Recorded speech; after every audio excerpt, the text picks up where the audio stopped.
Buenos días, colegas. Bienvenidos a esta última sesión de la serie de webinars sobre alimentación del lactante niño pequeño en emergencias.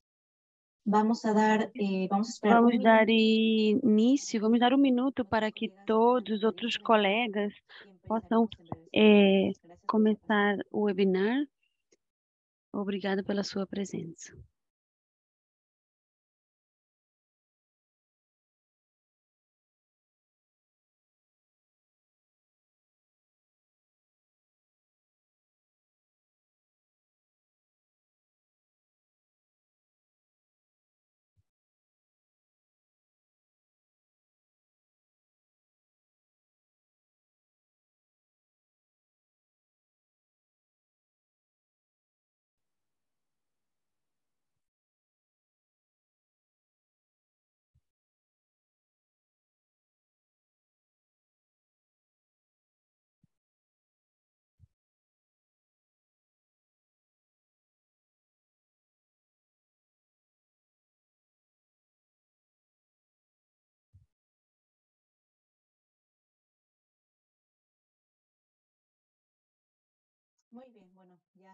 Muito bem, já estão se conectando. Os colegas, obrigada a todos por estar aqui a tempo e o interesse nessa série de webinar em alimentação de latantes da América Latina e emergências e Caribe. Próxima lâmina, por favor. Essa sessão vai ser feita em espanhol, mas temos tradução simultânea ao português. Então, está o ícone de interpretação na parte de baixo. Não duvidem em fazer clique se querem a tradução simultânea ao idioma português. Bom, hoje de manhã vamos ter um grupo de facilitadores. Eu sou Ivete Valtin, especialista em nutrição do Escritório Regional do Unicef para a América Latina e Caribe. Também contamos com a participação de Patrícia Domingues, ela é consultora em nutrição do Escritório Regional do Unicef para a América Latina e Caribe. Andréa Garcia, assessora de nutrição em emergências, Save the Children. Daiana Albino Pena, ela é oficial de saúde e nutrição da Unicef Brasil, que nos apresentará um estudo de caso muito interessante sobre alimentação complementar em emergências no Brasil. Também temos o apoio técnico de Sandhya Sevjit, oficial de programa da Aliança Técnica do Cluster Global de Nutrição. Próxima lâmina, por favor. E, bom, esse webinar foi desenvolvido e coordenado com Unicef, Oficina Regional da América Latina e Caribe, Aliança Técnica do Cluster Global de Nutrição. A aliança é uma iniciativa para o benefício mútuo da comunidade de nutrição e as populações afetadas, já que proporciona assistência técnica para melhorar a qualidade de nutrição em diferentes fases, a preparação, a resposta e a recuperação diante da emergência. Próxima lâmina. Hoje é a última sessão das séries de webinars. Já tivemos a sessão do apoio à latência materna em situações de emergência, apoio a crianças e bebês que não podem ser amamentados em situações de emergências, e hoje vamos cobrir o tema do apoio à alimentação complementar em situações de emergência e vamos nos focar no período de 6 a 23 meses. Próxima lâmina, por favor. E, bom, por que estamos focando nos primeiros anos de vida? Como a gente já apresentou nos dois últimos webinars, os 2 anos de vida é um período extremamente vulnerável, o sistema imune está em desenvolvimento e é um período de rápido crescimento, tanto físico como mental. Oferece uma oportunidade única para desenvolver uma vida saudável. É uma janela de oportunidade que a gente chama. Nessa janela de oportunidade, a gente cresce mais rápido que qualquer período da vida e os nutrientes adequados justamente nesse preciso momento.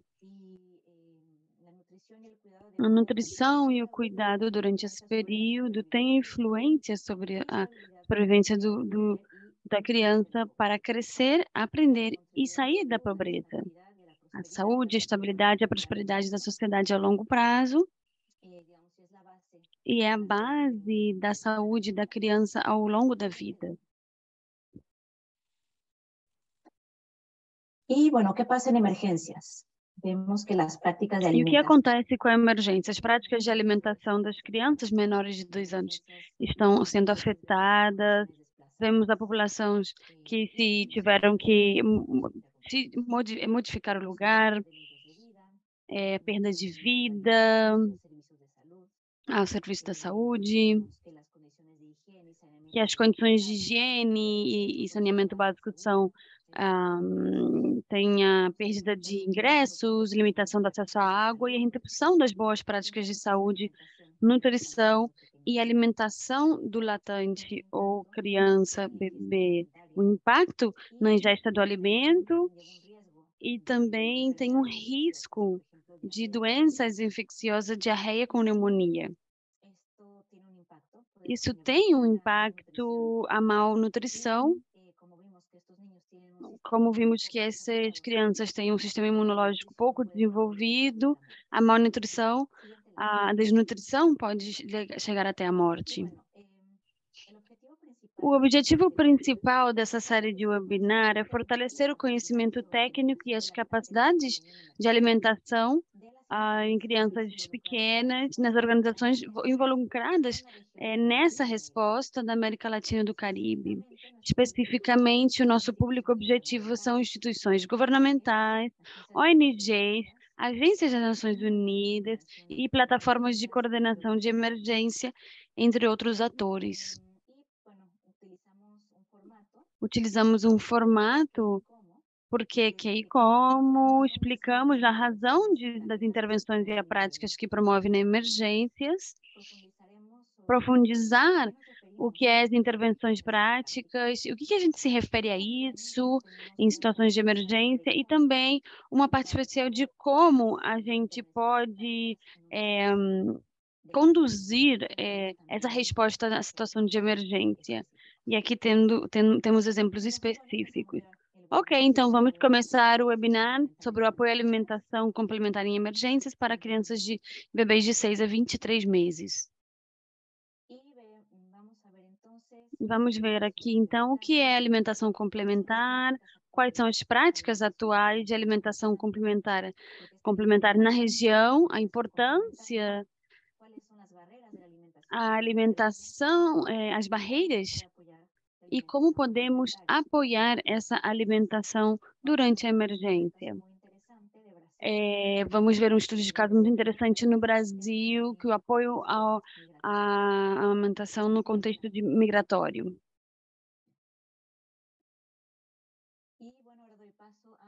Eu dou passo, então, a Patrícia Domingues para que nos apresente o que é a alimentação complementar. Adiante. Bom dia a todos, bem-vindo a essa série de webinars.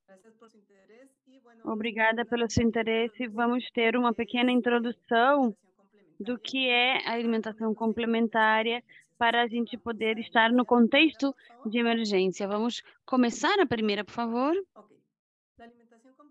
A alimentação complementar consiste em oferecer alimentos adequados de acordo à idade da criança, de forma segura para contribuir com seu crescimento e desenvolvimento. Porém, comparado com a amamentação, a alimentação complementar é um pouco mais complexa porque depende de outros fatores externos, como é a disponibilidade ao acesso ao alimento, disponibilidade de água segura, de combustível para preparar o alimento de outros no ambiente. Hay varios componentes que incluyen la forma. Temos vários componentes. Tem a forma de entregar o alimento, perceptiva, a frequência, a quantidade, a variedade e a continuação da prática da amamentação.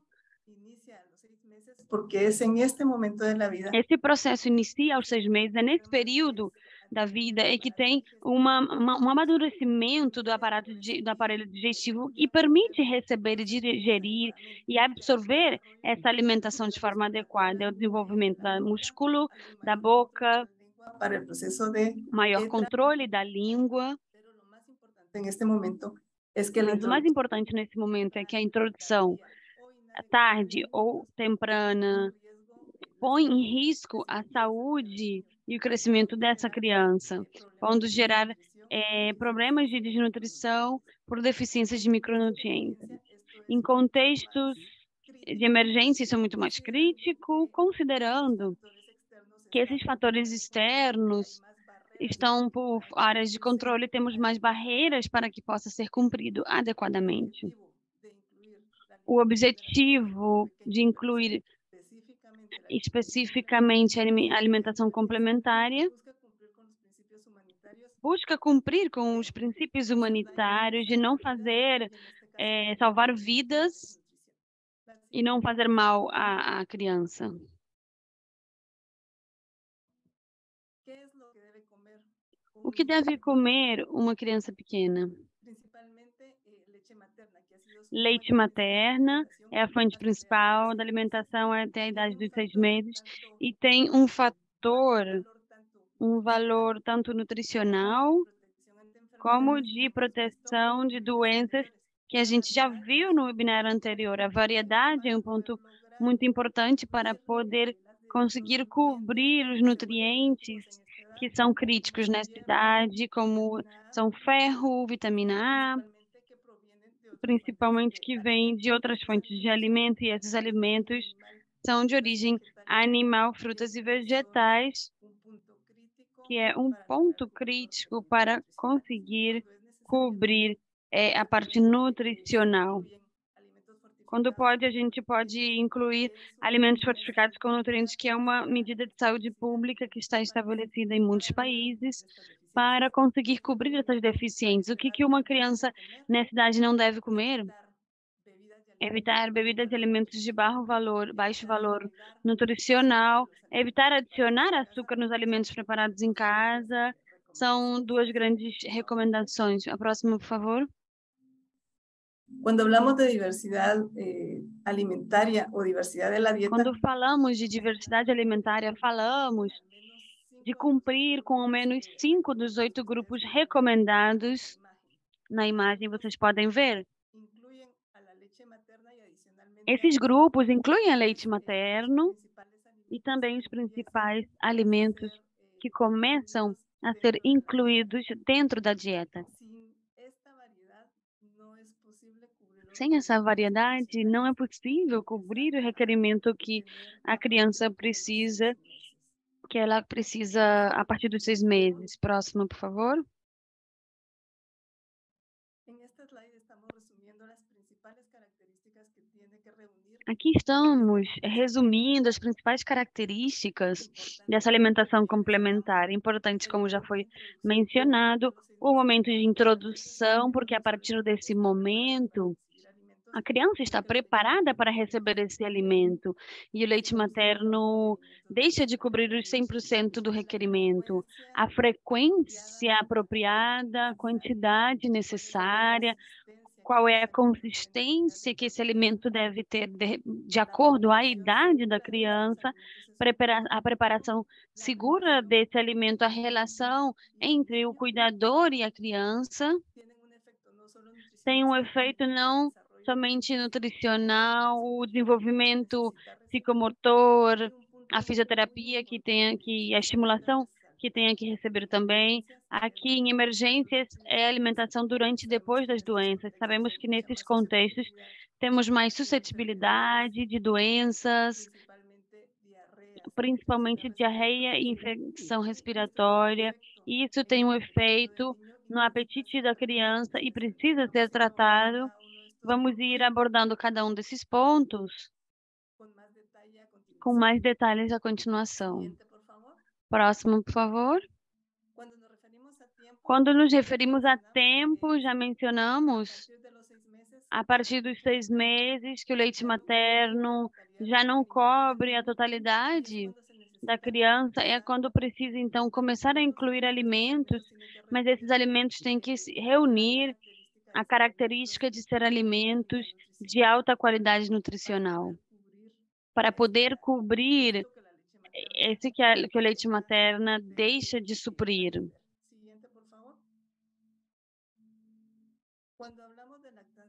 Quando falamos de alimentação complementar adequada, estamos falando de vários elementos. Aqui estamos falando da frequência com que a criança tem que receber esse alimento, alternado que estão recebendo leite materno, as quantidades apropriadas de acordo à idade da criança, qual é a consistência de acordo ao seu desenvolvimento psicomotor, o que pode receber em cada uma das fases. A alimentação complementar é um processo gradual no qual vamos incluindo mais quantidade de alimentos, vamos modificando a consistência, desde alimentos suaves, blandos, até alimentos mais inteiros. E já quando a criança está no momento de tomar a alimentação do resto da família.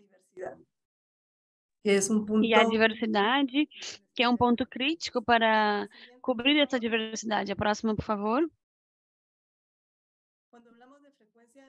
Quando falamos de frequência, é importante fazer uma diferenciação entre crianças amamantadas e crianças que não estão sendo amamantadas.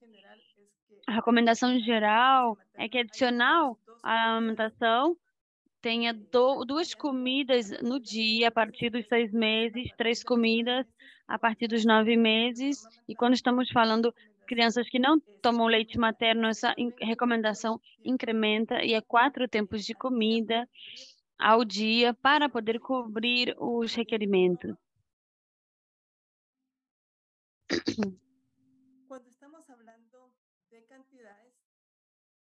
Quando estamos falando de quantidade, estamos falando de uma transição paulatina de algumas colheres, até que a criança seja capaz de consumir uma taça. Próxima, por favor, uma xícara. A consistência é muito importante porque determina em boa medida a situação ou não da alimentação. Se a consistência é inadequada, a criança não vai querer e vai ter um pouco mais de dificuldade de conseguir comer. Vai ter uma rejeição. Qual é a consistência de 6 aos 9 meses? Suaves, blandos, espessos, conhecido como purê. Dos 9 aos 12 meses, alimentos picados e em pequenos troços, e logo pode ser cortado ou inteiro quando temos uma maior capacidade de mastigação. A próxima, por favor. Um ponto muito importante da alimentação complementar, estamos falando de contextos normais, de situações de emergência. É um ponto crítico, porque a partir dos 6 meses é quando começamos a introduzir alimentos, tem uma maior incidência de doenças infecciosas, principalmente diarreia. Isso tem efeito direto sobre o estado nutricional da criança. Uma preparação adequada inclui água segura, armazenamento adequado para proteger de qualquer contaminação. Próxima, por favor.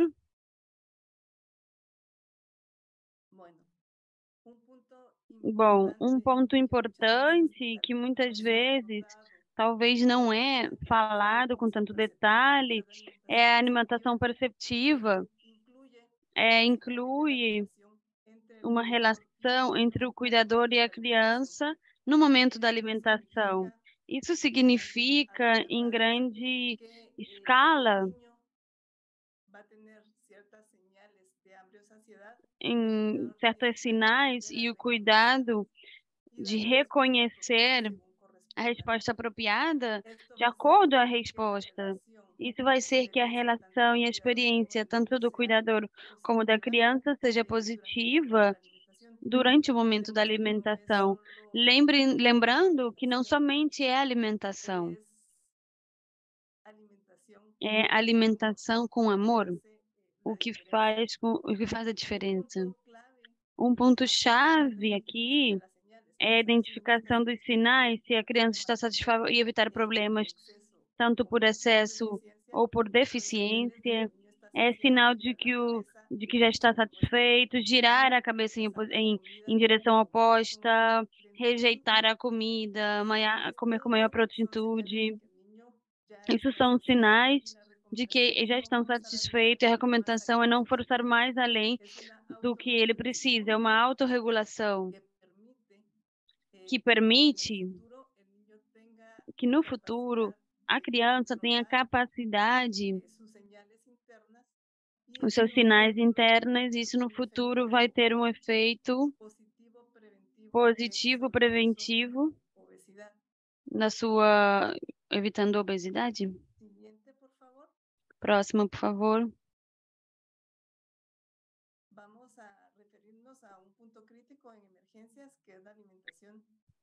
Que é a alimentação durante e depois da doença. Geralmente, as crianças têm vários episódios de doenças infecciosas nessa idade, principalmente diarreias e infecção respiratória. Isso tem um grande efeito no apetite, implica ter mais atenção enquanto a frequência é aumentar a frequência, a quantidade de comida em pequenas quantidades para manter e proteger, nesse caso, o peso, que é o primeiro que vemos que está afetado quando tem doenças frequentes e de longa duração. Entregar também líquido suficiente adicional do leite materno para ajudar a se recuperar. Próxima, por favor.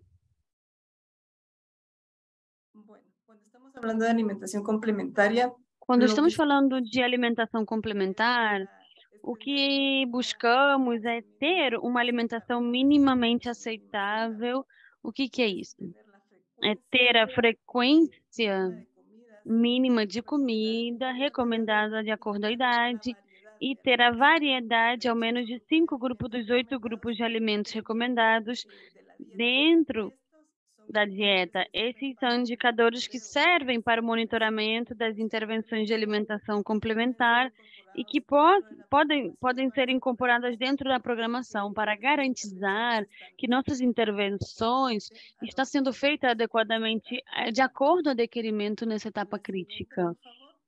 Próxima, por favor. Quais são as recomendações para uma criança que não toma leite materno? Uma criança ela está num cenário mais propício a doenças e temos que colocar especial atenção na quantidade de água que a criança está consumindo, que seja seguro. A quantidade vai depender do clima, se é um clima quente, fresco, que os alimentos que são entregados tenham a quantidade necessária, que é um ponto que a leite materna ela garantiza, né, no período que cumpra todos os requerimentos. Isso inclui alimentos de origem animal, alimentos de vegetais, fontes de os frutos secos, o abacate, fonte de ferro, e que normalmente é provisto de alimentos de origem animal ou por origem de alimentos fortificados ou suplementos. Incluir uma leite, 1 ou 2 xícaras ao dia é um ponto bastante crítico. E como falamos, das comidas adicionais, como mínimo 4 ao dia para essas crianças. Próximo. O que uma criança não deve comer? Alimentos com fontes de açúcar, de sal e de graxas saturadas.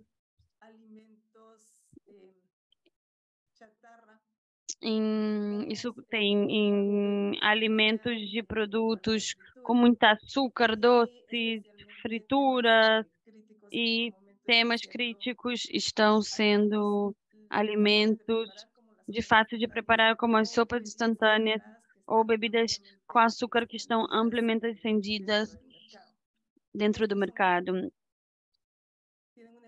Esse tem um efeito com muito prejuízo, ainda que cobre a energia, carecem de muitos dos nutrientes que a criança precisa nessa etapa. Especialmente importantes os alimentos que têm a venda livre à unidade comercial, é que esses alimentos geralmente escondem quantidades importantes dessa açúcar e gorduras que não são adequadas para esse grupo. E o problema principal disso é que esses alimentos provocam saciedade, e essa saciedade impede que a criança consuma alimentos de valores realmente importantes. A educação do paladar, preferências por esses alimentos doces ou salgados que vão ter efeitos ao longo prazo bastante prejudicial à saúde da criança. Próximo, por favor. Bom, para finalizar, vamos comentar um pouco do aconselhamento em alimentação complementar. E é importante entender a diferença do que é e não é aconselhamento. A conselharia não é informar, é uma interação ativa dentro o pessoal da saúde ou da organização e a mãe ou o cuidador. Com qual objetivo? Empoderar essa mãe das importâncias de praticar uma alimentação adequada. E o que busca? Busca escutar as perguntas que a mãe tem, quais são as suas preocupações, os desafios que tem, e ajudar ela a resolver da forma mais adequada dentro do contexto e condições que já tenha. E reforçando mensagens chaves dos pontos importantes da alimentação que deve ser considerado por elas.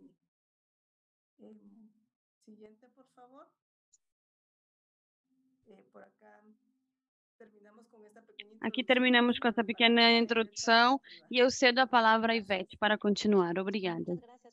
Muito obrigada, Paty, por a sua apresentação e com o panorama que foi dado que é alimentação complementar. Vemos que é muito mais além que dar alimentos. É seguir pautas, recomendações precisas sobre diferentes pontos para poder abordar as suas necessidades específicas. Muito bem, agora vamos ver qual é a situação atual em termos de práticas alimentares complementárias na América Latina. Próxima lâmina, por favor. Aqui vemos a porcentagem de crianças de 6 a 23 meses alimentadas de acordo ao grupo de alimentos nessa região. São dados de 2018. E vemos que 30% das crianças de 6 a 23 meses não foram alimentadas com a quantidade necessária de nutrientes provenientes de alimentos de origem animal, que é algo chave que foi mencionado pela Paty, pelo tema do ferro e do zinc. 20% não tem sido alimentado com nenhuma fruta ou verdura. Então, aqui perdemos essa oportunidade para que as crianças recebam os seus micronutrientes, vitaminas e minerais, justamente das frutas e das verduras. Próxima lâmina, por favor. Vemos aqui dados sobre a diversidade de alimentos. Então, a porcentagem de crianças de 6 a 23 meses alimentadas com ao menos 5 dos 8 grupos de alimentos. Então, a nível regional, 2 de cada 5 crianças não consumiram o número mínimo de grupos de alimentos da América Latina e do Caribe. O mínimo seria 5. E aqui vemos dados da região de 60%, que estamos melhor que a nível global, mas vemos que, digamos que essa porcentagem regional esconde algumas coisas de nível nacional. Vemos, por exemplo, que aqui unicamente 19% das crianças dessa idade recebem uma alimentação diversificada, com os 5 grupos de alimentos. E vemos outros países como vai aumentando com os países e a que tem a diversidade alimentar mais alta. Na nossa região é o Peru, com 83%. Y vemos aquí que los niños pequeños tienen... Vemos aqui que as crianças pequenas têm menos diversidade alimentar e que a diversidade alimentar é menor em crianças, em bebês de 6 a 11 meses, em comparação a bebês de 12 a 23 meses. Então, é uma dificuldade desse grupo de idade, faixa etária, e chega a ter certas carências de nutrientes. Vemos aqui um pouco lo mismo. Vemos aqui um pouco do mesmo, como as crianças de 6 a 11 meses têm uma porcentagem de diversidade de alimentos aqui baixo, muito baixo comparado com os outros grupos de faixa etária de 20 a 23 meses. Porém, como a Paty falou, quando as crianças começam a comer alimentos sólidos, eles precisam de uma alimentação nutritiva segura e com uma variedade de nutrientes para poder. Esse é um desafio que temos especificamente para crianças de 6 a 11 meses.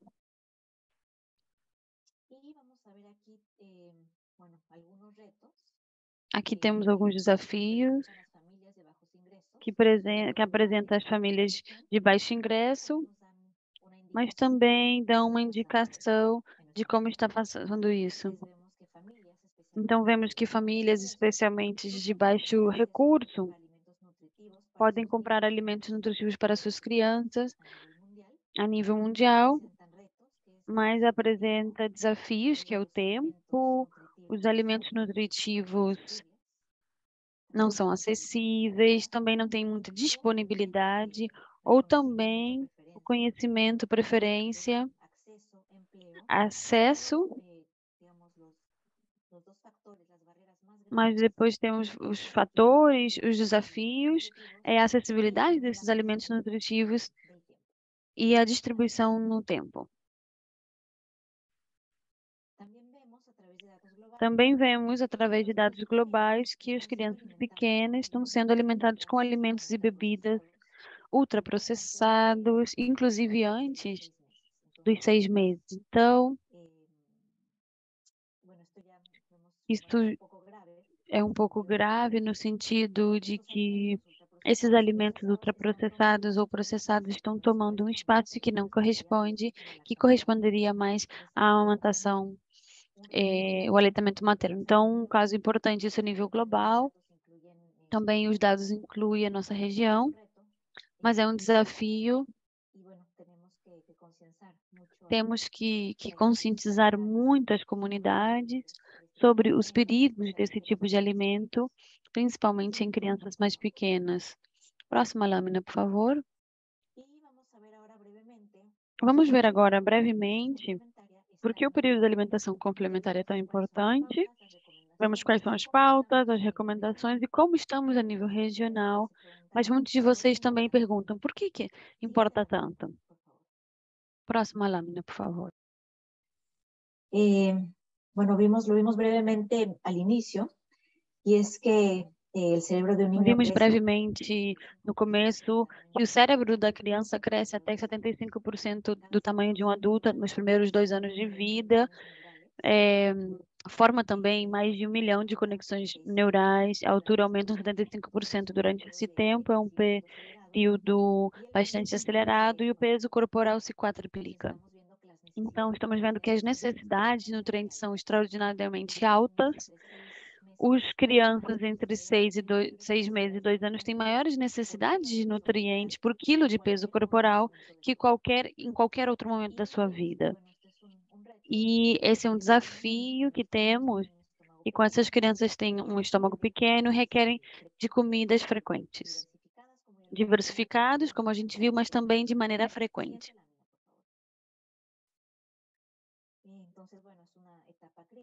É uma etapa crítica. Nessa lâmina, a gente pode ver como, a partir dos 6 meses, os alimentos complementares tomam um espaço cada vez maior nos requerimentos de energia. Aqui vemos claramente que a lactância materna exclusiva não vai ser o suficiente, que a partir dos 6 meses precisamos de um apoio complementar para cobrir os requerimentos de energia. E outro ponto importante dessa lâmina é que a amamentação materna continua tendo um papel muito importante. Vemos aqui os menores de 2 anos, que a maior parte também de energia cobre o leite materno. Então, é importante, igual, apoiar o aleitamento materno no período de 6 meses a 2 anos. Vamos ver aqui, a partir dos 6 meses, temos brechas, temos energia e ferro. Aqui vemos em preto, por idade, como a energia do leite materno cobre as necessidades. E vemos que antes dos 6 meses, a aleitamento materno cobre todas as energias em calorias, mas a partir de 6 meses, vemos aqui na parte branca uma brecha que o aleitamento materno não é totalmente suficiente para cobrir as necessidades de energia. E vemos, de acordo, vai crescendo as crianças, essa brecha vai aumentando. Então, esse é um espaço que tem que ser coberto com alimentação complementar. Vemos um cenário muito parecido nas brechas de ferro antes dos 5 meses.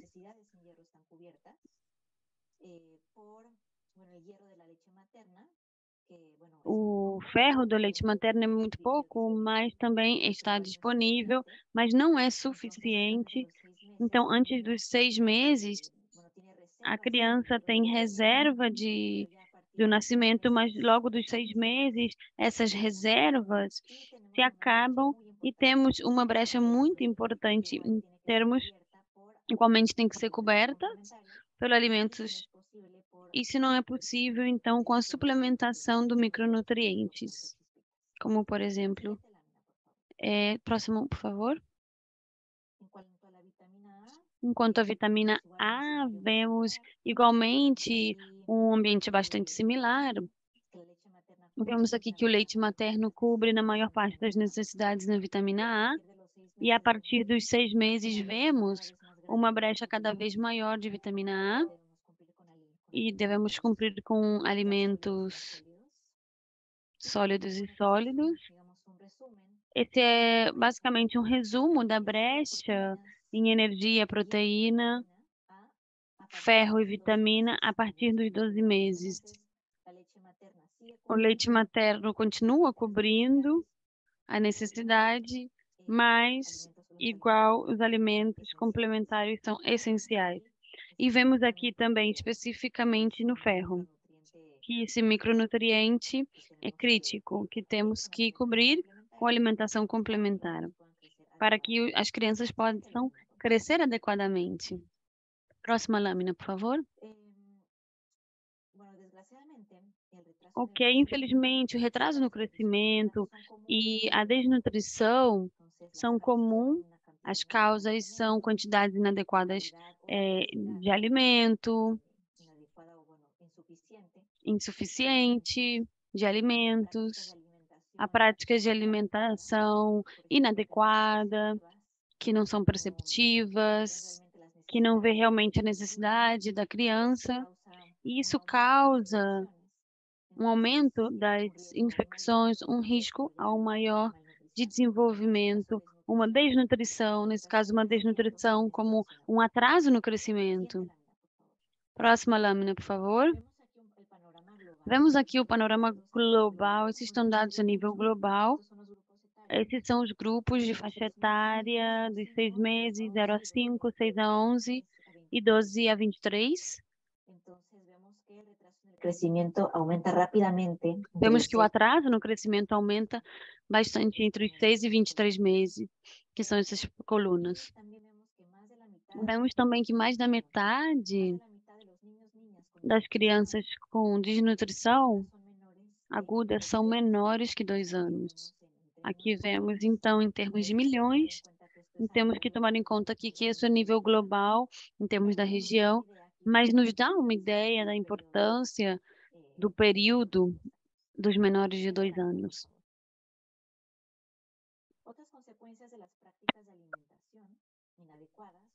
Outras consequências da prática de alimentação inadequada são requeridos para satisfazer a demanda, o desenvolvimento lento da criança, maior risco de desnutrição e doenças, problemas digestivos, fatores menos protetores, diminuindo o aleitamento materno, um risco de aspiração, pneumonia, asfixia, associados com a consistência ou a textura inadequada dos alimentos.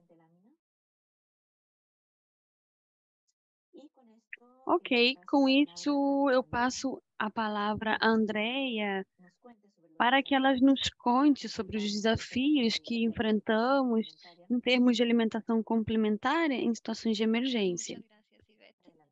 Muito obrigado, Ivete. Ok, vamos começar revisando as barreiras das práticas recomendadas durante a emergência.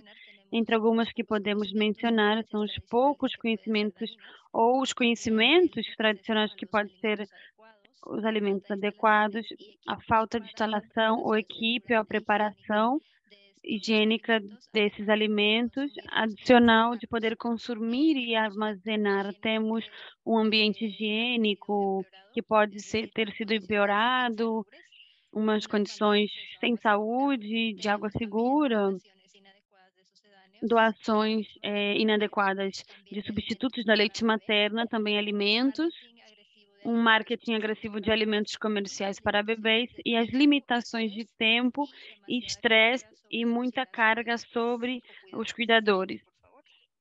Próximo, por favor. Aqui vamos retomar um ponto que eu mencionei anteriormente, que é o problema com as doações, e as doações de alimentos para bebês podem também, bom, por quê? Podem não estar cumprindo com normas nutricionais de segurança, a outra que podem não estar etiquetados de acordo ao código de comercialização de substitutos da leite materna e também podem não estar seguindo a guia que nos dá a OMS para poner fim à promoção inadequado de alimentos para latantes e crianças pequenas, pode ser culturalmente inapropriados e pode também o uso de alimentos locais e as práticas de alimentação recomendadas pode acabar interferindo aí.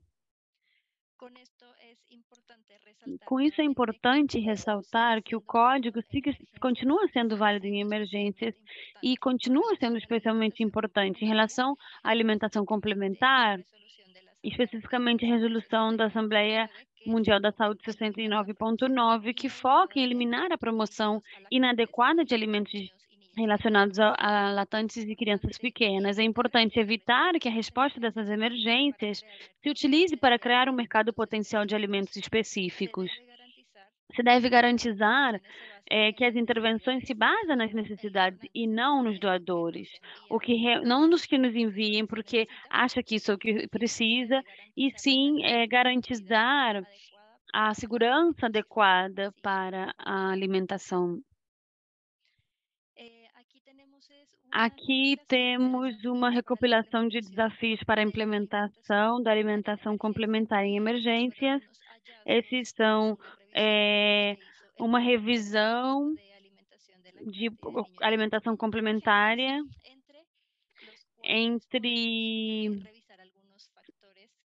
podem revisar alguns fatores que afetam essa implementação, como são a coordenação e liderança, a avaliação das necessidades, a preparação e os sócios e as limitações percebidas pelos sócios sobre a programação. Agora vamos ver um pouquinho de cada uma. Com relação à coordenação e liderança, se descreveram algumas brechas entre a coordenação e a liderança das atividades de alimentação complementar em emergências a nível de país e agência e organizações. Com relação à avaliação das necessidades, encontramos que a decisão de intervir com ações de alimentação complementar raramente incluía uma avaliação de necessidades, sem ter a prova de que tínhamos uma necessidade. Com relação ao financiamento, se inclui aqui que precisamos de um paquete de intervenção holística, as ações de água, saneamento, segurança alimentar, saúde, adicional, tudo que faz a nutrição, devido à falta de fundos. Próximo, por favor.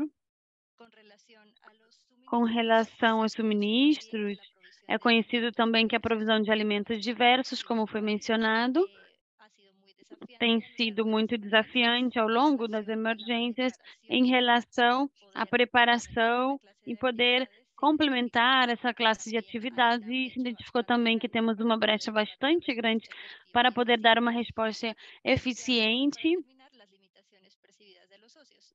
e as limitações percebidas dos sócios. Os sócios não sabiam em que consistia realmente, em concreto, a intervenção da alimentação complementar efetiva e eficiente, e não tinha suficiente informação sobre como fazer ou como implementar. Isso se complementa com a seção de políticas e direções existentes.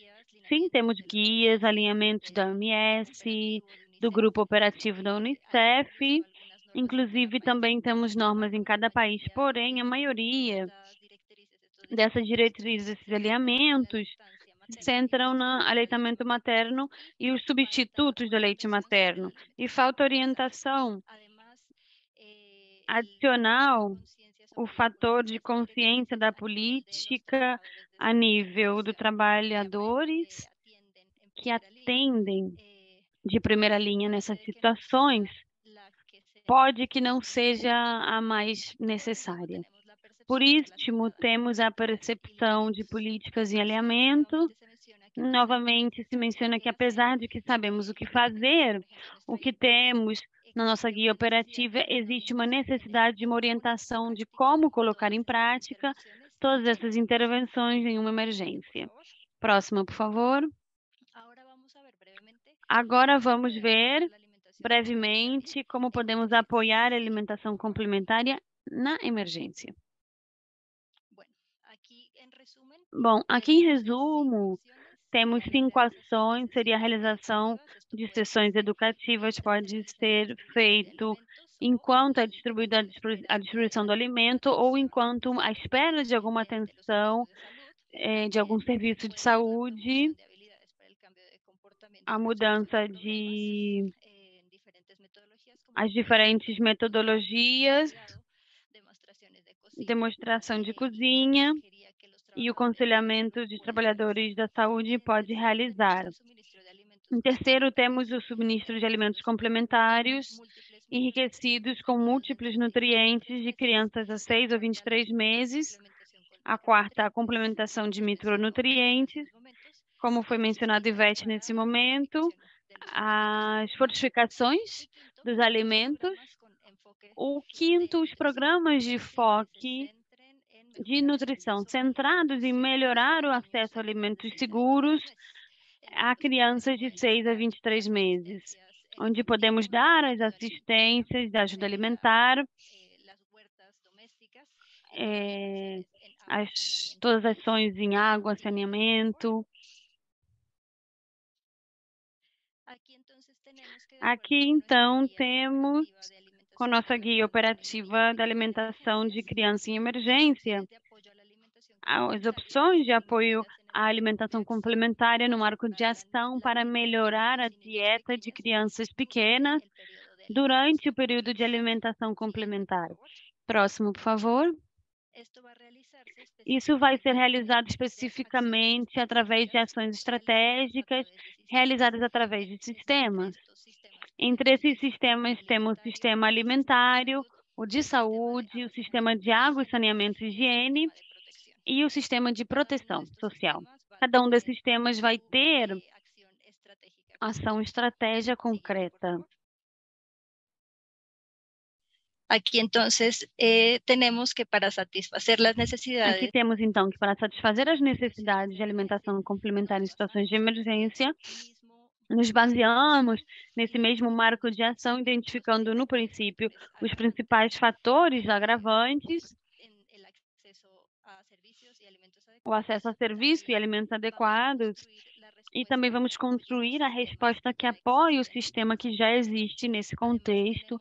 Adicional, também temos que contextualizar a resposta para ver os resultados. Importante também coordenar a resposta.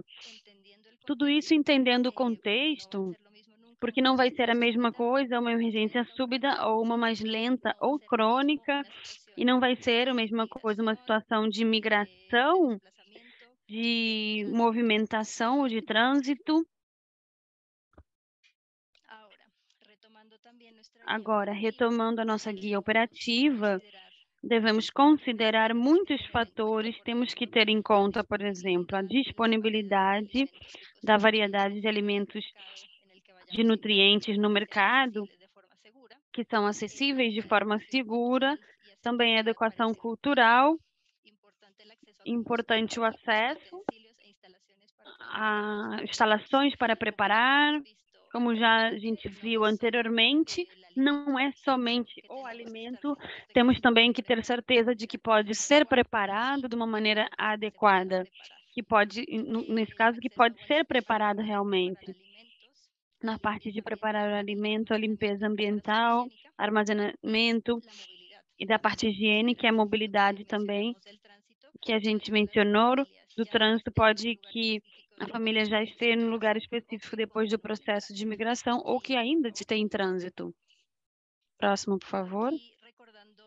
Aqui lembrando o que nos diz a guia operativa, que vai alinhado muito com o nosso código, não pode enviar ou aceitar doações de alimentos complementares de emergência. O risco, já revisamos anteriormente, podem ser culturalmente inapropriados, pode estar incumprindo a normativa a nível internacional e tínhamos que revisar também, evidentemente, a nível nacional e podem também afetar o uso de alimentos que nesse contexto já tem sido utilizado algumas práticas de alimentação que estão implementando de maneira adequada. Próximo, por favor.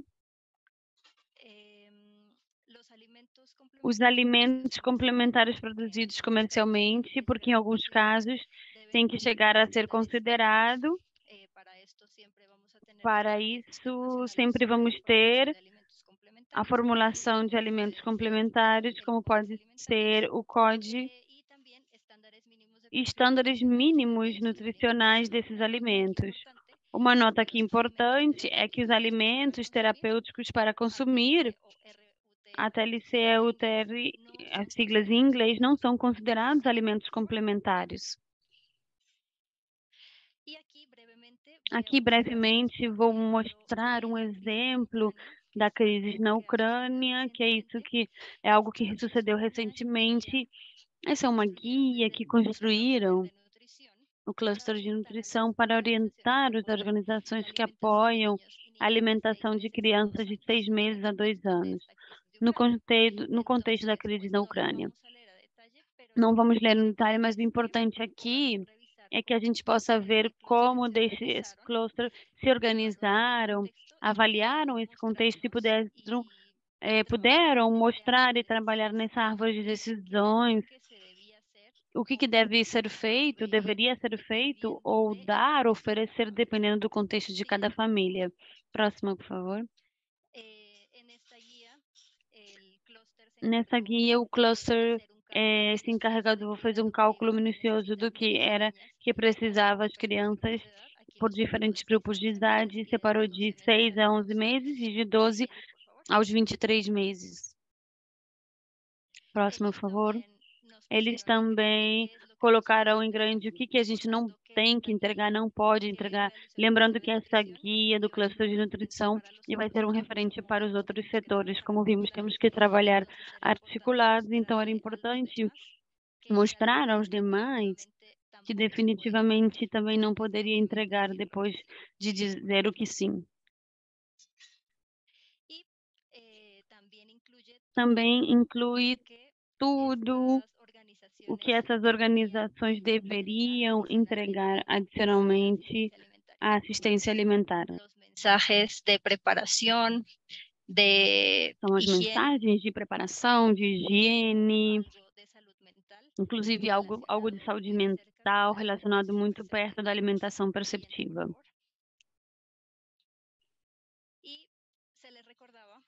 E lembrava muito também nessa parte, não somente alimentação, temos que considerar a água, os instrumentos, não somente a água, a gente precisa também de sabão ou alguns outros instrumentos para manter a prática de higiene. Sempre também se referia que tinha que entregar informação relacionada à possível referência a serviços para os lactantes, as crianças pequenas e seus cuidadores. Agora, já brevemente, para terminar a minha sessão, enquanto as medidas de preparação, lembrar então que temos em coordenação e comunicação a possibilidade de estabelecer um grupo de coordenação e pode ir trabalhando com termos de referência para implementadores. Também podemos preparar o rascunho de comunicação cedo e as mensagens-chave para os doadores, os checadores de fundos e os meios de comunicação, público em geral.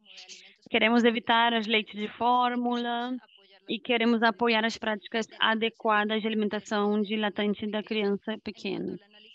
Enquanto análise de situação e identificação da necessidade, podemos preparar também esses instrumentos que permitam avaliar as necessidades de apoio de alimentação complementar em situações de emergência e como podemos apoiar. Na planificação da resposta, temos que identificar, dependendo do tipo de resposta que vamos implementar, então pudesse ser que os fornecedores locais que podem fazer transferências em efetivo ou o suministro dos alimentos. Isso sempre se recomenda que seja a nível local. Tem que ser verificada a disponibilidade da instalação, a equipe de alimentação a nível nacional. E se chegássemos a fazer alguma compra, tudo tem que estar com instrução de uso no idioma local. Elaborar um possível plano de resposta, dependendo do contexto. Temos várias possibilidades. Não seria necessário fazer alimentos. Tudo isso se planeja em função de contexto. Já quase para terminar, a implementação. Temos que garantizar que o pessoal tenha capacidade de avaliação, gestão da cadeia de suministro e o aconselhamento. Não esqueçam, é parte fundamental de todo esse processo de intervenção da alimentação complementária. Temos também fazer material de apoio, informação de alimentação complementar com folhetos. O próximo, por favor. Agora vou dar a palavra que vai apresentar um caso muito interessante que eles tiveram no Brasil. Muito obrigada, Andréia. Muito obrigada de apresentar a nossa experiência no Brasil. Logo, eu falarei em português. Em espanhol, temos interpretação disponível na sessão. Então, irse abaixo aí no globo. Então, na parte de baixo, podem ativar a interpretação para o espanhol. Então, agora em português, o nosso projeto, o estudo de caso que vamos apresentar aqui hoje, foi desenvolvido aqui em Roraima, onde eu vou mostrar para vocês onde fica, para crianças, para apoiar a alimentação saudável de crianças entre 0 e 24 meses que vivem em abrigos para refugiados no Brasil. E por que nós incluímos aqui o 0, né? Como nós vimos nas apresentações anteriores, foi com o objetivo de trabalharmos desde a gestação o tema da alimentação saudável, ou seja, considerando as orientações para gestantes, mas também a própria alimentação saudável das gestantes e o foco também no aleitamento materno, né, nas orientações para o aleitamento materno, para que elas pudessem, então, assim que tivessem os seus filhos, também estarem informadas e conseguirem amamentar da melhor maneira possível. Então, o Brasil é um país muito grande, como vocês devem saber, e Roraima é um estado que está bem na fronteira com a Venezuela. Então, isso torna Roraima a principal porta de entrada para migrantes e refugiados venezuelanos no Brasil. E é um estado pequeno e bem extremo no Brasil, com muitas limitações em termos de serviços. Então, isso também dá uma complexidade à operação. Eu sou oficial de nutrição do Unicef em Roraima, e o escritório está com foco na emergência de crise migratória. Então, é um escritório que está focado, né, desenvolvendo ações de emergência. Então, nós atuamos dentro dos abrigos, onde existe uma população de aproximadamente agora 7.000 pessoas, e fora dos abrigos também, porque muitos desses refugiados, imigrantes venezuelanos, já estão integrados aqui no estado de Roraima, vivendo em outros tipos de moradia e alguns ainda um pouco mais vulneráveis, que vivem nas ruas ou em assentamentos informais. Nós temos equipes de atenção primária que atuam dentro dos abrigos, principalmente equipes que estão focadas na vigilância comunitária, então agentes comunitários de saúde, que nós chamamos de monitores de saúde e nutrição, e nutricionistas. Então, dentro dos abrigos, nós temos um pacote de serviços que inclui a avaliação nutricional, a suplementação com micronutrientes, né, o acompanhamento diário de famílias de crianças menores de 5 anos, principalmente. E fora dos abrigos, nós apoiamos as unidades básicas de saúde do sistema local público de saúde brasileiro, até para nós conseguirmos assim alcançar aquela população que está vivendo fora dos abrigos. Então, esse é um pouco do nosso contexto, tá? Os abrigos aqui no Brasil, eles são gerenciados pelo próprio Ministério da Cidadania, em parceria com o Acnur, né, a agência da ONU responsável pelos refugiados, o Alto Comissariado das Nações Unidas para os Refugiados e os seus parceiros. O abrigamento é um dos pilares da resposta à emergência aqui no Brasil, e eles ficam nos abrigos uma média de 4 meses, assim, essa média foi passada pelos colegas do Acnur, mas nós sabemos que tem até algumas famílias que chegam a ficar muito mais tempo, ficam anos nos abrigos, especialmente a população indígena, né? Nós recebemos aqui no Brasil uma população refugiada indígena, principalmente da etnia Warau. E para esses, assim, as opções de integração na sociedade brasileira, elas são muito mais complexas, né? Considerando as especificidades da população indígena. Então, eles tendem a ficar mais tempo abrigados. E nós percebemos que esse modelo de abrigamento é um modelo que tem um impacto também na alimentação das crianças, principalmente nesse grupo que nós estamos estudando aqui hoje, que são as crianças entre 6 e 24 meses, que estão naquele período de introdução alimentar. Então, nós vamos detalhar agora, ao longo dessa apresentação, mas nós percebemos que tem um impacto grande na alimentação das crianças. Nós trouxemos aqui resultados nas avaliações nutricionais, só para vocês terem uma ideia da nossa realidade, nosso quadro epidemiológico. Então, de janeiro a junho de 2022, nós tivemos 926 crianças avaliadas. Destas, 99 apresentaram desnutrição aguda moderada, 19 desnutrição aguda severa e 165 desnutrição crônica. Como que funciona, então, nos abrigos, né, aqui no Brasil? Em Roraima, nós temos atualmente 10 abrigos e, a partir da parceria do Ministério da Cidadania, do Acnur e também do Exército Brasileiro, as pessoas que estão abrigadas, elas recebem refeições prontas, recebem 3 refeições por dia. O Exército Brasileiro tem um contrato com uma empresa terceirizada e essas refeições são entregues diariamente para essa população que está abrigada. Quais são os problemas que nós identificamos nesse processo de entrega de refeições prontas?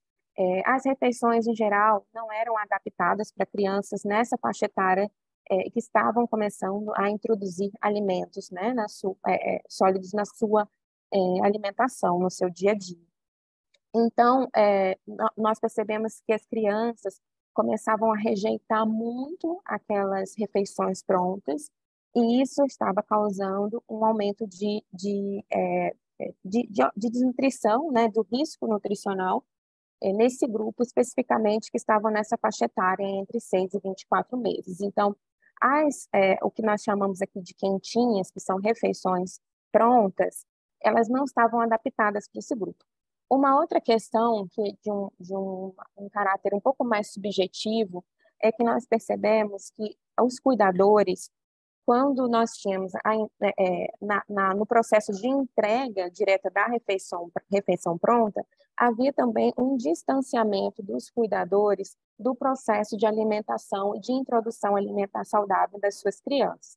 Ou seja, quando a família apenas recebe um alimento que já está pronto, então não tem aquele processo de pensar qual alimento, né, que eles gostariam de ofertar para a criança naquele dia, a própria preparação adequada do alimento, e isso acaba impactando o vínculo da família com a criança e tem impactos no cuidado em si da criança. Então, nós percebemos que tinha um distanciamento, uma frustração das famílias por não conseguirem estar participando de forma mais ativa desse processo de introdução alimentar saudável, que é tão importante, como nós vimos nas sessões anteriores, que é tão importante esse momento para o futuro, né, da criança. Então, as famílias não conseguiam participar nesse momento.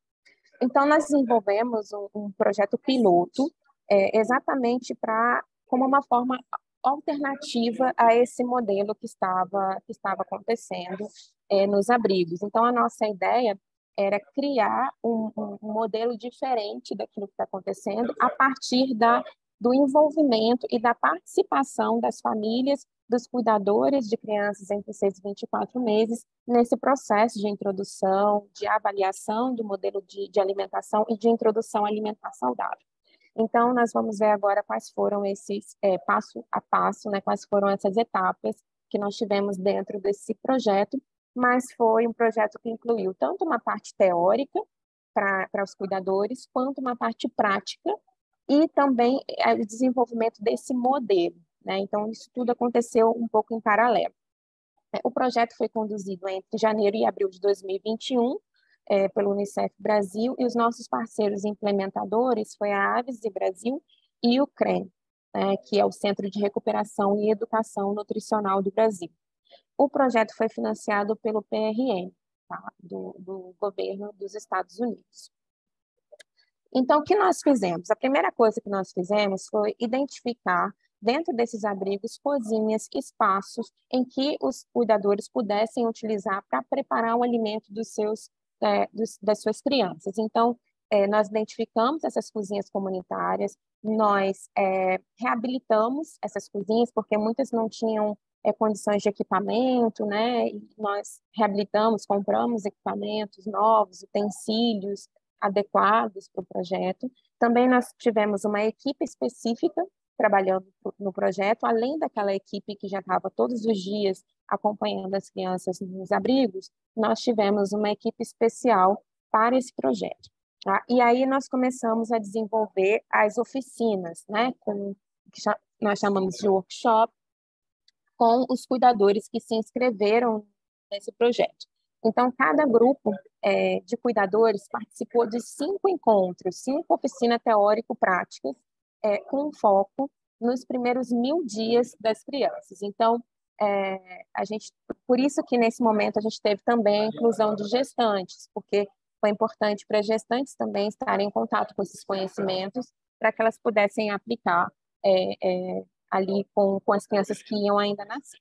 Então, nós tivemos dinâmicas práticas de grupo, né, além do aporte teórico, muitas atividades mais lúdicas de descontração, né, porque nós percebemos que o processo de alimentação é um processo de vínculo, de amor, como já foi dito aqui, e de desenvolvimento realmente do cuidado das crianças, né? E nós tivemos uma oficina muito especial, que foi uma oficina sensorial com as crianças. Então, muitas crianças, como inclusive também os dados que foram apresentados aqui, principalmente nas emergências, elas não têm contato com esses alimentos, com legumes, com frutas. Então, muitos deles, assim, era a primeira vez que eles estavam tendo contato com esses alimentos durante essas oficinas. Então, nós preparamos um espaço em que eles pudessem ter contato com alimentos diversos, com frutas, com texturas diferentes, enfim, que eles pudessem ter uma experiência olfativa, de paladar também, para que eles pudessem, assim, ter melhor aceitação dos alimentos na sua diversidade, que era o que eles não tinham com as refeições prontas, né? As refeições prontas também eram muito monótonas, todas sempre com o mesmo alimento. Então, isso causava uma rejeição das crianças. Então, quando eles começaram a ter contato com outros tipos de alimentos, outras texturas, cores, paladar, olfato, então isso estimulou também o sentido daquelas crianças para uma melhor aceitação da alimentação. Então, o foco foi nos primeiros 1000 dias, né? E os temas que a gente trabalhou foram aleitamento materno, a própria introdução alimentar saudável. Nós também utilizamos o Guia Alimentar para Crianças Brasileiras Menores de 2 anos, que é um protocolo do Ministério da Saúde, focado nessa introdução alimentar saudável. E, no final, nós tínhamos uma grande refeição de celebração desse momento. Nós também, além desse workshop que foi realizado com os cuidadores, nós fizemos uma parceria com um curso profissionalizante para os cuidadores que tivessem interesse em se profissionalizar em manipulação higiênica de alimentos, ou seja, na preparação higiênica dos alimentos, porque também muitos que chegam no Brasil não têm exatamente uma profissionalização, então era também uma oportunidade de eles buscarem emprego depois, né, com base nessa formação. Então, muitos se interessaram em fazer esse curso, que aconteceu a partir desse projeto também. Tá? Ao todo, 159 cuidadores participaram dos encontros, tá? E 99 participaram do curso de formação em práticas seguras de manipulação de alimentos e foram certificados. Então, já falei assim dessas oficinas, dos primeiros 1000 dias, né, para os cuidadores, e nós tivemos também a oportunidade dessa mesma oficina dos 1000 dias para profissionais de saúde e a equipe que estava atuando dentro dos abrigos, fora dos abrigos, em serviços de nutrição, em serviços das unidades básicas de saúde. Então, também nós tivemos a mesma formação para os profissionais de saúde para fortalecer essa prática de introdução alimentar saudável. Tá? E aí nós entramos agora no modelo que foi construído a partir disso. Então, com todos esses momentos com as famílias, essas oficinas práticas e teóricas, nós percebemos que era possível desenvolver um modelo alternativo que fosse melhor, que fosse mais aceitável para as crianças que estivessem nessa fase de introdução alimentar saudável. Então, ou seja, além daquilo que já estava sendo feito com a entrega de refeições prontas, nós percebemos que era possível a gente garantir acesso a alimentos e fornecer alimentos que estivessem mais diferenciados, considerando os 8 grupos de alimentos e a diversidade que a gente precisa ter na alimentação das crianças, para uma alternativa realmente, para que a gente tivesse uma maior integração dos cuidadores nesse processo de alimentação saudável e também uma melhor aceitação das crianças e uma melhor alimentação das crianças nesse período, tá? Então, nós tivemos uma consultora que ela mapeou, né, a rede de potenciais fornecedores de alimentos aqui no estado. Então, entre pequenos agricultores, mercados, programas sociais, ela identificou parceiros que poderiam apoiar esse modelo alternativo de alimentação, de introdução alimentar saudável para as crianças. Foram realizadas também entrevistas para entender o contexto, então foi um momento bem amplo de identificação das necessidades, de diagnóstico da situação, mas também de identificação de oportunidades nesse sentido. Tá? Então, nós identificamos essas organizações, né, Associação de Agricultores, universidade, o setor privado, quer dizer, foi uma avaliação ampla de parceiros e cada um identificando o que cada um poderia contribuir para esse modelo poder funcionar de uma forma mais sustentável do que nós tínhamos antes. Tá? Então, aqui foram realizadas 156 entrevistas também com os cuidadores, porque também a gente percebeu que eles precisavam também nos contar como eles gostariam que fosse feito esse processo de alimentação das suas crianças, né? O que eles estavam sentindo falta nesse processo? O que eles gostariam de sugerir, né? Então, partir também da opinião deles, do feedback da comunidade para construir esse modelo, tá?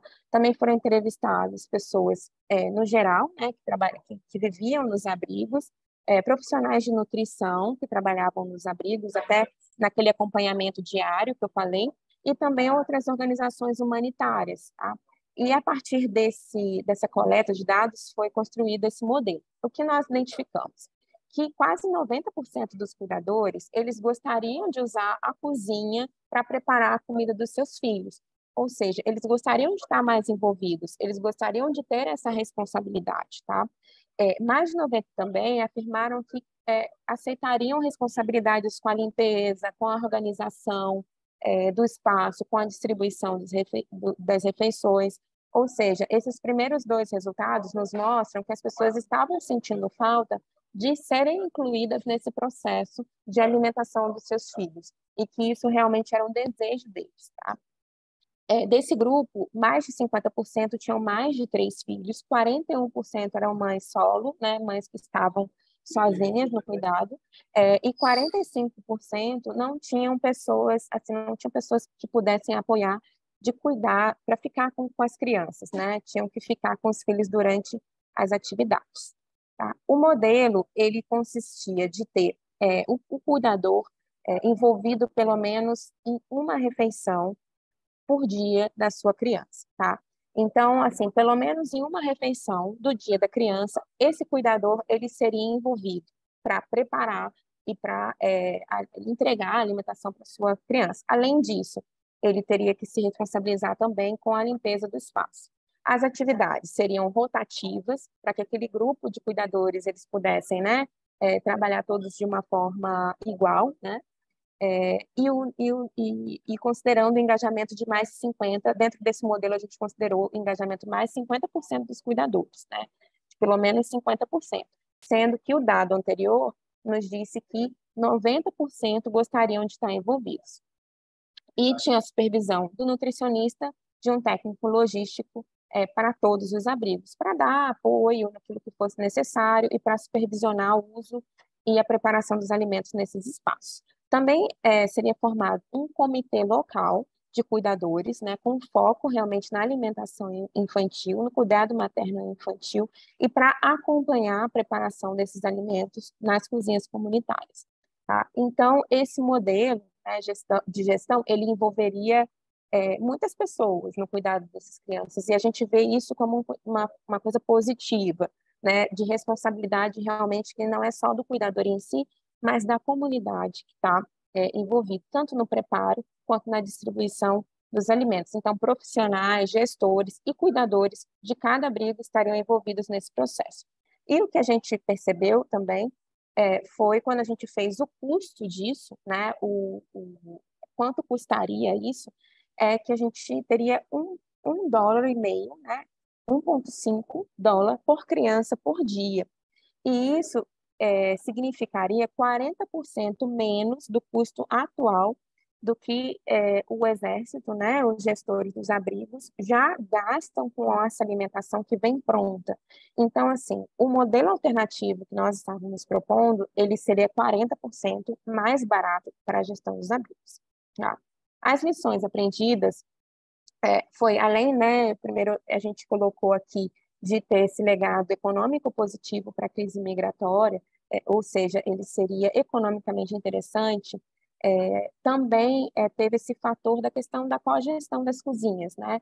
E isso tem a ver com a autonomia, com a capacidade dos migrantes e refugiados, que muitas vezes nesse processo de migração fica em segundo e terceiro plano, né? Ou seja, as pessoas perdem muito a capacidade de gerenciar as suas próprias vidas.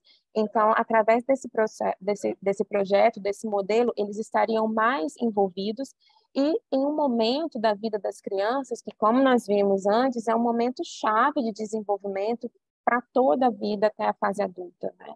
Então, nós consideramos assim como uma grande oportunidade de envolvimento dos cuidadores na alimentação dessas crianças nesse período, tá? As oficinas sensoriais realmente foi um caso à parte de sucesso. A relação do contato das crianças, né, com os alimentos foi muito surpreendente. As crianças demonstravam uma euforia, assim. Eu estive em algumas oficinas, então elas demonstravam uma euforia muito grande, tá?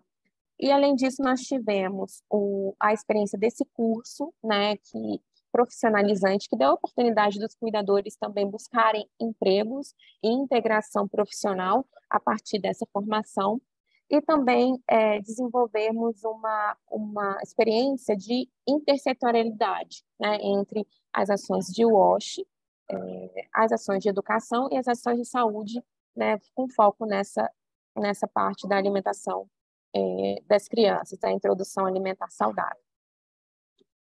As mensagens-chave que nós gostaríamos de deixar aqui, até para aqueles países que têm interesse em promover modelos alternativos e que talvez tenham uma experiência parecida com o Brasil, né, em termos de abrigamento, em termos de característica da população.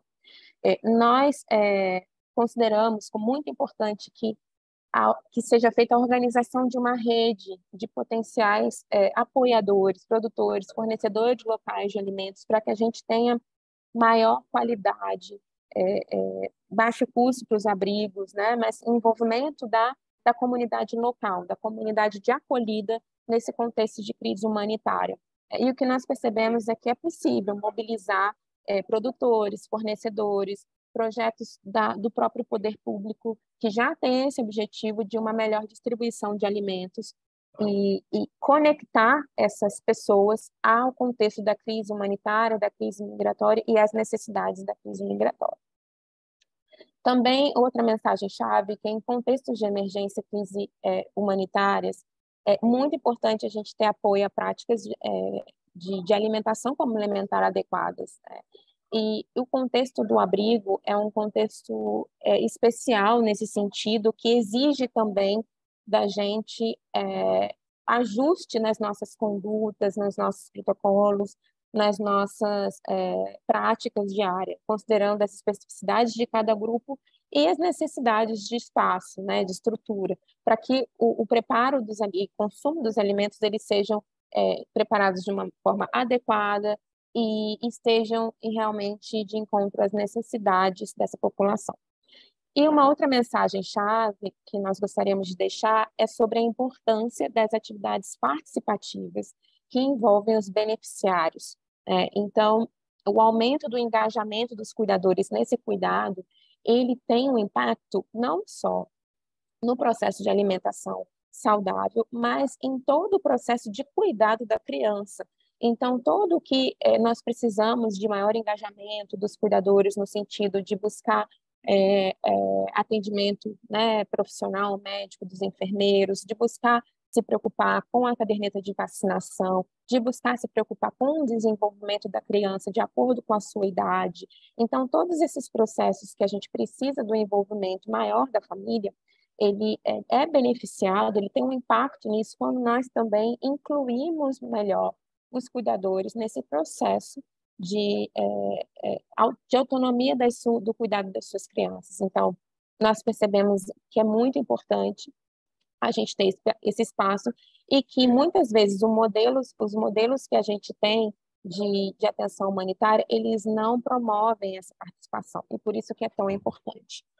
Então, essas serão as mensagens-chave que nós gostaríamos de deixar.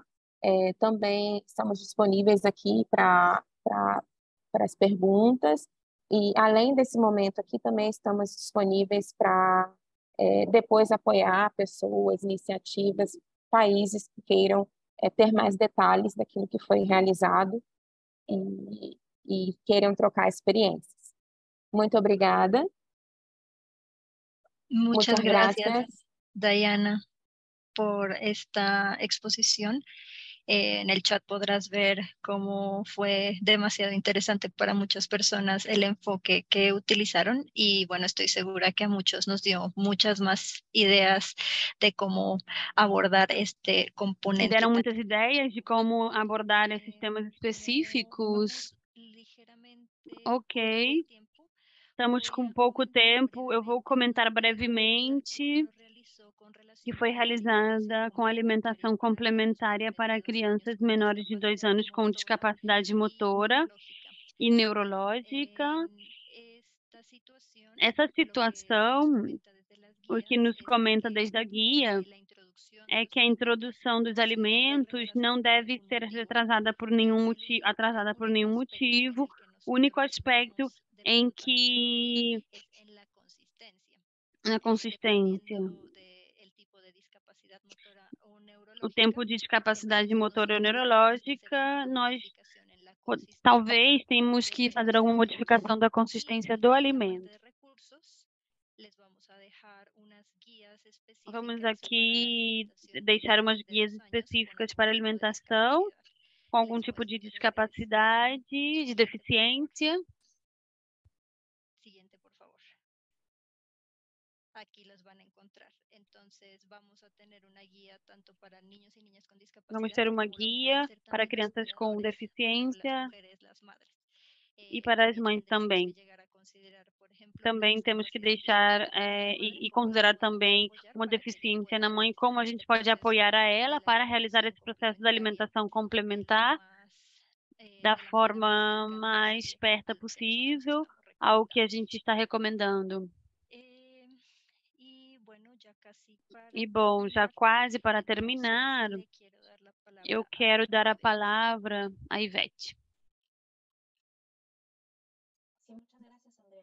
Ok, muito obrigado. Bom, eu gostaria de tomar 1 minuto para responder uma pergunta, porque o alimento terapêutico para o consumo não se considera um alimento complementar e que é o alimento terapêutico pronto para o consumo é um produto especialmente concebido para o tratamento das crianças com desnutrição aguda. Então, tem muitas calorias, vitaminas, minerais, mas especialmente adaptados para crianças com desnutrição aguda. Não se recomenda para crianças de um estado de nutrição adequado. No caso que queremos prevenir a desnutrição, é recomendado outro tipo de suplemento nutricional, mas, como o nome diz, o alimento terapêutico pronto para o consumo é um tipo de alimento como um remédio. Então, por isso é que não é utilizado ou não promovemos o uso dessa forma. E vemos também algumas perguntas mais. Como a Andrea falou, a gente já está com pouco tempo. E a gente vai responder, então, as perguntas via escrito e vai ser enviado depois. Próxima, por favor.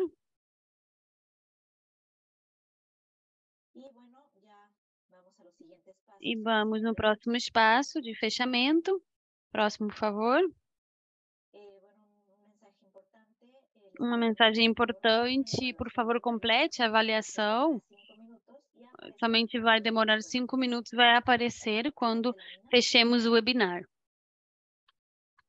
Próxima lâmina, por favor. E a mensagem também importante nessa parte é que se você busca apoio, ajuda, nutrição de emergência, a gente sugere a que se coloque no cluster global de nutrição e vamos compartilhar também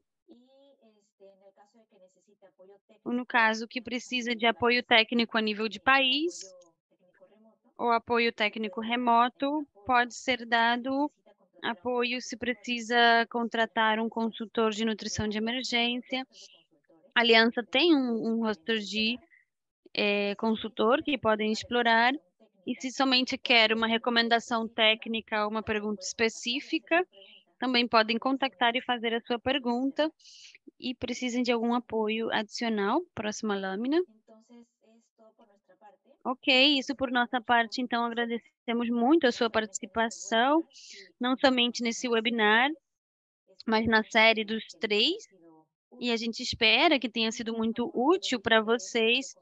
E, por favor, não deixem de comentar na avaliação do webinar para saber também como podemos melhorar esse tipo de espaço e como responder melhor às suas perguntas e necessidades. Muito obrigado novamente. Até logo.